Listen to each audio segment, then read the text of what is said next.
આજે મેં તમારી સાથે દહીં બ્રેડ ટોસ્ટની રેસીપી શેર કરી છે, તો તમે પણ એકવાર બનાવીને જરૂરથી ટ્રાય કરજો। તો ચાલો આપણે તેની શરૂઆત કરીએ। તો તેના માટે મેં અડધો કપ દહીં લીધું છે। દહીં આપણે પાણીવાળું નથી લેવાનું, એકદમ જાડું લેવાનું છે। તમે હંકડ બી લઈ શકો છો। હવે તેમાં આપણે ગ્રીન ચટણી, ઓરેગાનો, ચીલી ફ્લેક્સ, સમારેલી કોથમીર, જીરું પાવડર, મીઠું સ્વાદ પ્રમાણે અને આ બધું નાખીને આપણે તેને બરાબરથી મિક્સ કરી દેવાનું છે। તમે દહીંમાંથી પાણી નિતારીને એ દહીં લેવાનું છે। ખાટું જરા પણ નહીં હોવું જોઈએ।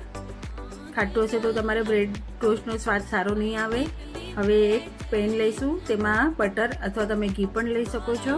તે ગરમ થાય છે ત્યાં સુધી બ્રેડને આ રીતે આપણે દહીંમાં બોળીને તેને તવી પર મૂકી દઈશું। દહીં થોડું બી પતલું હશે તો તમારી બ્રેડ બરાબરથી વળશે નહીં। હવે તેને બંને બાજુથી આપણે ગોલ્ડન બ્રાઉન થવા દેવાનું છે। હવે મેં આમાં સમારેલી કાકડી અને ટામેટા નાખ્યા છે, જે ઓપ્શનલ છે, તમે સ્કીપ પણ કરી શકો છો। અને એના પર ચીઝ છીનેલું નાખ્યું છે। હવે બીજી બાજુનો બ્રેડ પણ આપણે ગોલ્ડન બ્રાઉન થઈ ગયો છે, તો તેને પણ બીજી બાજુ શેકી લઈશું। આ રીતે બંનેમાં ચીઝ છીણીને નાખી દેવાનું છે અને ચીઝ મેલ્ટ થાય ત્યાં સુધી તેને થોડી વાર માટે થવા દેવાનું છે। હવે આપણી આ બ્રેડ ટોસ્ટ તૈયાર છે, તો તમે પણ એકવાર બનાવીને જરૂરથી ટ્રાય કરજો। તો કેવી લાગી તમને મારી આ રેસીપી?